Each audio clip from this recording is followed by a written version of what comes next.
Hello everyone, welcome back to Neeraj academy. कैसे हैं आप लोग? मैं ठीक हूँ, आई होप आप लोग भी अच्छे होंगे। तो चलिए शुरू करते हैं आज का नया वीडियो, जिसका नाम है, आज का चैप्टर का नाम है इन द किंगडम ऑफ फूल, मूर्खों के राज्य में। अब मूर्खों के राज्य में क्या हुआ भाई? मूर्खों के राज्य में क्या ही हो सकता है? पागलपंती होगी और क्या होगा। चलो फिर उसी पागलपंती के बारे में आज पढ़ते हैं।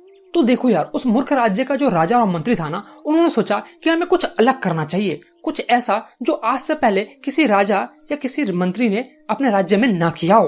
बिल्कुल अनोखा, एकदम फारू, कुछ अलग ही करना है हमें तो।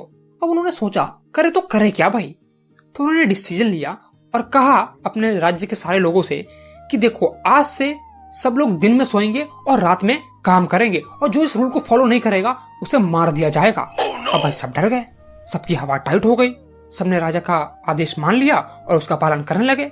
फिर एक दिन की बात है, उस राज्य में एक गुरु और शिष्य आता है, दिन के समय में आता है। फिर यार वो उस राज्य को देखते हैं और कहते हैं कितना खूबसूरत सा राज्य है, एकदम हरा भरा है। लेकिन वो ये भी नोटिस करते हैं कि वहां पर कोई नहीं होता है, कोई इंसान नहीं होता वहां पर। मानो ऐसा लग रहा होता है कि सब सो रहे हों। और ये बात सच भी थी भाई, क्योंकि दिन का समय था और सब सो रहे थे, क्योंकि भाई राजा ने आदेश दिया था कि दिन के समय में सब सोएगा। यहाँ तक कि जानवर भी सो रहे थे भाई। और ये बात यार गुरु को बहुत ही अजीब सी लगी। उन्होंने कहा ये क्या बात हुई भाई। फिर धीरे धीरे शाम हो गई, और फिर शाम होने के बाद उन्हें भूख भी लगी, उनके और उनके शिष्य को भूख भी लगने लगी। और यार बहुत भूखे थे वो लोग। फिर उन्होंने देखा कि शाम का टाइम हुआ, फिर लोग वहां पे आने लगे और सब दुकानें खुलने लगी। अब उन्होंने देखा कि चलो दुकानें तो खुली गई है, चलो कुछ खा के आते हैं। लेकिन यार वहां पर एक और नियम था, चाहे तुम्हें जितना खाना खा लो, जो खाना है खा लो, बस तुम्हें एक डूडू ही पे करना पड़ेगा। नहीं मतलब तुम्हें जितना ठूसना है ठूस लो, अगर पेट में जगह नहीं है तो बैग में ठूस लो, गाड़ी में ठूस लो, मतलब जहां ठूसना है ठूस लो, बस तुम्हें एक डूडू ही पे करना पड़ेगा।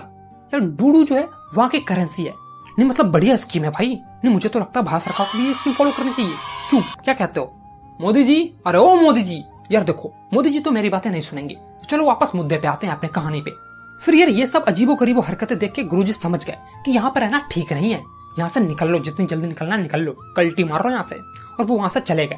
लेकिन यार उनके शिष्य को बड़ा मजा आ रहा था। उसने कहा पागल है क्या, मैं नहीं जा रहा यहाँ से।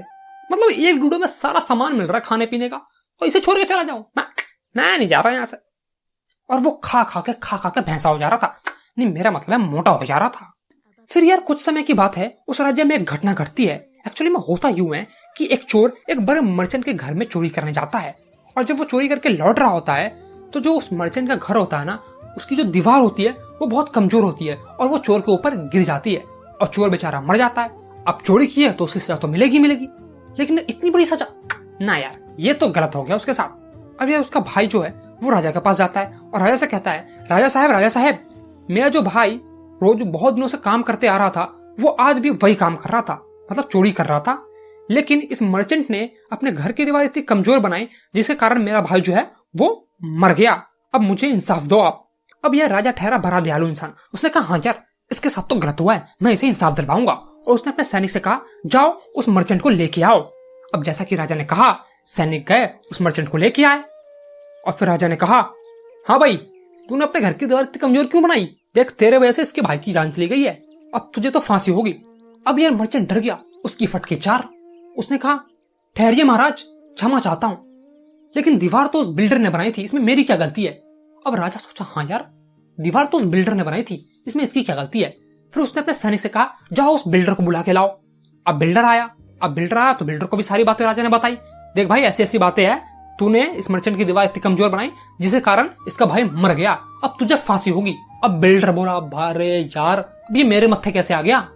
उसने भी एक बहाना कर दिया। उसने कहा देखिए महासाद, ऐसी बात है कि जब मैं ये दीवार बना रहा था उस समय एक डांसर घुंघरू पहन के इधर से उधर भटक रही थी, जिसके कारण मेरा दिमाग जो है वो इधर से उधर चला गया, मेरा माइंड डाइवर्ट हो गया, इसके कारण मैंने कमजोर दीवार बना दी। अब राजा कहा हाँ यार इसमें इसकी भी गलती नहीं है, जाओ उस बूढ़ी औरत को पकड़ के लाओ जो डांसर थी। अब सैनिक गए उस बूढ़ी डांसर को पकड़ के ले आए। फिर राजा ने उस बूढ़ी डांसर को सारी बात बताई कि देखो तुम जब घुंघरू पहन के से घूम रही थी तब इस बिल्डर का माइंड जो है डाइवर्ट हो गया, इसके कारण इसने कमजोर दीवार बना दी और जिसके कारण इसके भाई की मौत हो गई, अब तुम्हें फांसी मिलेगी। अब बुढ़िया भी डर गई। उसने कहा देखिए राजा साहब ऐसी बात है कि जब मैं इधर से उधर घूम रही थी इसके पीछे बहुत कारण था। अब क्या कारण था वो मुझसे सुनो तुम। तो उसके कहने का मतलब ये था कि जब वो इधर से उधर काट रही थी वो यूं ही नहीं काट रही थी।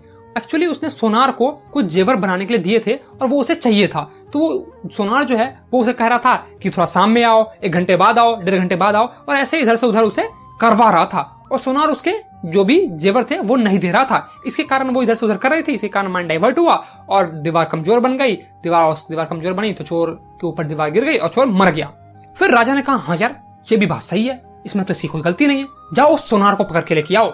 अब यार जब सैनिक उस सोनार के पास गए तो सोनार को पहले ही भनक लग गई थी कि सैनिक आ रहे हैं मुझे पकड़ने। वो छिप गया, लेकिन जैसे तैसे सैनिक ने उसे पकड़ा और फिर राजा के सामने लाके पेश कर दिया। और राजा ने फिर से वो सारी बात बताई इसको कि देख तेरे कारण ऐसा ऐसा हो गया है। अब सोनार भाई और भी ज्यादा घबरा गया। अब बोला अंतिम तो मैं ही हूं, मैं ही फंसूंगा। फिर उसने बताया एक्चुअली में जो रीजन था वो बताया। फिर उसने कहा देखिए महाराजा साहब, मैंने इस बूढ़ी डांसर की जेवर जो है वो लेट इसलिए कर दिए क्योंकि मुझे जो है एक बड़े मर्चेंट के घर में शादी थी और वहां मुझे कुछ जेवर वहां पे बनाकर देने थे और मैं उनके यहाँ डिले नहीं कर सकता था। तो फिर उस सोनार से पूछा गया कि आखिर वो कौन था मर्चेंट। तो बताया कि ये मर्चेंट है। अब तुम्हें पता है वो मर्चेंट कौन था? वो मर्चेंट वही इंसान था जिसके घर की दीवार कमजोर थी, जिसके कारण चोर मर गया था। अब घूम फिर के सारी बातें उसी मर्चेंट पे आ गई। कहानी समझ में आया? अगर नहीं समझ में आया ना तो फिर से वीडियो देखो, ठीक है? चलो तो आगे कहानी को रिप्ले करते हैं। अब राजा के जो सैनिक होते हैं वो उस मर्चेंट को पकड़ लेते हैं। उसे मारने के लिए उसे फांसी देना होता है ना भाई। एक्चुअली ये फांसी नहीं देना होता है, एक्चुअली वो स्टेक होता है जिसके कारण ब्लेड लगा होता है जिसके किनारे में, और उसे मारते हैं। तो वो उसमें जाके फिट नहीं हो रहा था, उसका कुछ खत बनाया हुआ होता है, वो उसमें फिट नहीं आ रहा था। तो उसने सैनिक ने बताया राजा साहब से कि देखिए देखिए ऐसी सी बातें हैं, वो फिट नहीं आ रहा है। तो उसने कहा जाओ और किसी मोटे इंसान को पकड़ के लाओ जो इसमें फिट हो जाए। फिर सैनिक गए और राज्य के सारे घर में चेक किया कि कौन सबसे मोटा इंसान है। राज्य के सबसे मोटे इंसान को पकड़ के लेके आते हैं। वो लेके गए और वो उसी इंसान को लेके आए। कौन समझ रहे हो तुम? वही गुरु का शिष्य खाका का जो मोटा हो रहा था, उसी को पकड़ के लेके आए। अब कहा ये फिट बैठ रहा है, इसे मार दो। अब वो बच्चा चिल्ला रहा है नहीं नहीं मैंने क्या किया, मैंने तो कुछ नहीं किया महाराज, महाराज मुझे छोड़ दीजिए, मैंने कुछ नहीं किया, मैं एक सन्यासी हूँ, मुझे छोड़ दीजिए। अब कहा नहीं नहीं बेटा ऐसा कुछ नहीं होता, मुझे मारना है तो मारना है, अगर इसे नहीं मार रहा तो तुझे मारूंगा मैं तुझे। अब गुरु जो था वो बहुत ही पावरफुल इंसान था। उसने भविष्यवाणी कर ली। उसने एक्चुअली में देख लिया कि उसके शिष्य के साथ अन्याय हो रहा है। वो वहां पे पहुंच गया और उसने अपने शिष्य के कान में कुछ फुसफुसाया, कुछ प्लानिंग की और फिर राजा से पूछा कि राजा साहब आप मुझे ये बताइए कि गुरु बड़ा होता है या शिष्य बड़ा होता है? तो राजा ने कहा ये कैसा बेहुदा सवाल है, गुरु बड़ा होता है। तो हाँ, तो सबसे पहले आप मुझे मारो, मेरे शिष्य को नहीं। आपको मुझे मारना पड़ेगा फिर मेरे शिष्य को मारना पड़ेगा। अब शिष्य बोला नहीं नहीं मुझे ही मारो। गुरु बोल रहा नहीं मुझे मारो। अब दोनों आपस में लड़ रहते हैं कि मुझे मारो तो मुझे मारो। अब राजा सोच रहा है यार मरने के लिए पागल है क्या? मरने के लिए कौन इतना उतावला हो जाता है? मतलब पागल ही है सब के सब। तो फिर बोलते नहीं नहीं मुझे ही मारो, मुझे ही मारो। फिर राजा सोचता है इसके पीछे कुछ ना कुछ तो लॉजिक जरूर है। उसने पूछा कि अच्छा एक बात बताइए, आप दोनों में से क्यों लड़ रहे हैं, क्यों आप मरने के लिए इतना जल्दी उतावला हो रहे हैं? तो गुरु ने कहा कि देखिए मैं आपको बता तो दूंगा लेकिन आप मुझसे वादा कीजिए कि आप मुझे ही मारेंगे सबसे पहले। तो कहा ठीक है बताइए क्या बात है।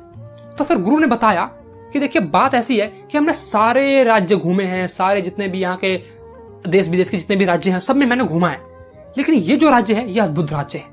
यहाँ पे ईश्वर का, भगवान का अवतार है यहाँ पे, और यहाँ पे जो मरेगा ना सबसे पहले वो इस राज्य का राजा बनेगा और जो दूसरी बार मरेगा वो यहाँ का मंत्री बनेगा। इसलिए पहले मैं मरना चाहता हूँ ताकि मैं राजा बनूंगा और मेरा शिष्य मंत्री बनेगा। अब राजा बोलता अच्छा ऐसी बात है।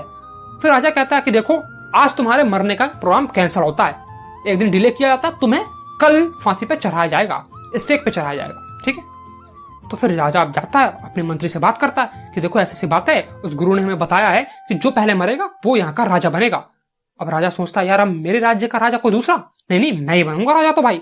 फिर वो मंत्री से बातचीत करके जाता है और कहता है कि देखो जब उनका मारने वाले लोग होते हैं ना, उसे कहता है देखो उन दोनों को छोड़ दो और हम जो सुबह में जब भोर होती है तो हम जो तुम्हें 2 बंदे भेजेंगे तुम उसे फांसी पे चढ़ा देना और उन दोनों गुरु शिष्य को छोड़ दो। तो उसने वही किया, राजा का पालन किया, वो उस गुरु शिष्य को छोड़ दिया। और फिर राजा और मंत्री ने डिसाइड किया कि पहले मैं मरूंगा ताकि मैं इस यहाँ का राजा बनूं, और मंत्री को बोला कि तुम मेरे बाद मर जाना ताकि तुम जो है यहाँ का मंत्री बनोगे। और उन्हीं के प्लानिंग के अकॉर्डिंग वो दोनों बोरे में बंद करके खुद को वहां पे छोड़ाए। राजा ने अपने सैनिकों की हेल्प से अपने आप को छुड़वा लिया और फिर जो मारने वाला इंसान होता है वहां का जो होता है वो मार देता है उनको। फिर सुबह में जब गांव वाले जितने भी आते हैं वो देखते हैं तो वो देखते हैं अरे अरे ये क्या हो गया, ये तो राजा ही मर गया, ये मंत्री मर गया, राजा मंत्री दोनों मर गए, अब इस राज्य को कौन संभालेगा, ये क्या हो गया, ये क्या हो गया। फिर जितने भी गांव वाले, वहां के जितने भी राज्य के लोग थे, जो भी प्रजा थी, उन्होंने डिसाइड किया कि नहीं, इसी गुरु और शिष्य को राजा और मंत्री बना दिया जाएगा। गुरु को राजा और शिष्य को मंत्री। तो भाई गुरु ने कहा नहीं, मुझे राजा वाजा नहीं बन रहा यहाँ का। लेकिन भाई जो शिष्य था वो बड़ा उतावला, हाँ मुझे बना दो मंत्री, मैं तो मंत्री बनूंगा यहाँ का। देख रहे कितना उतावला हो रहा है। फिर बहुत सारे उन्होंने रिक्वेस्ट किया, जितने भी गांव के, जितने भी वहां के प्रजा के लोग थे, वो कहे नहीं नहीं नहीं नहीं, बन जाइए गुरुजी, आप ही बन जाइए यहाँ का राजा, क्योंकि यहाँ पे कोई राजा नहीं है। और फाइनली जो गुरु था वो मान गया, राजा बनने के लिए तैयार हो गया। तो फिर गुरु ने कहा कि देखो मैं राजा तो बन जाऊंगा यहाँ का, लेकिन जो भी अभी का नियम है, जो भी अभी प्रेजेंट का जो नियम है, ये सब सारे नियम हटाने पड़ेंगे, और जो मैं नियम लागू करूंगा तुम्हें वही फॉलो करना पड़ेगा। और फिर गुरु जो है वहां का राजा बन गया और शिष्य को मंत्री बना दिया गया। और जितने भी पहले के नियम थे, जो दिन में सोना है, रात में काम करना, ये सारे नियम हटा दिए गए। और जैसा नॉर्मल नियम होता है कि दिन में हमें काम करना है और रात में सोना है, वो सारे नियम फिर से लागू कर दिए। और यहीं पर तुम्हारा आज का चैप्टर जो है वो खत्म होता है। सो फाइनली इस तरह से हमारा वीडियो यहाँ खत्म होता है। आई होप आपको ये चैप्टर अच्छे से समझ में आया होगा, ये वीडियो आपको बेहद पसंद आया होगा। तो कमेंट करके हमको बताइए वीडियो कैसा लगा, और लाइक नहीं किया तो लाइक कर लीजिए, और चैनल को सब्सक्राइब नहीं किया तो जरूर सब्सक्राइब कर लीजिए, और दोस्तों के पास शेयर करना बिल्कुल नहीं भूलेंगे। चलिए मिलते हैं एक नेक्स्ट वीडियो में एक नए कंटेंट के साथ। तब तक जय हिंद।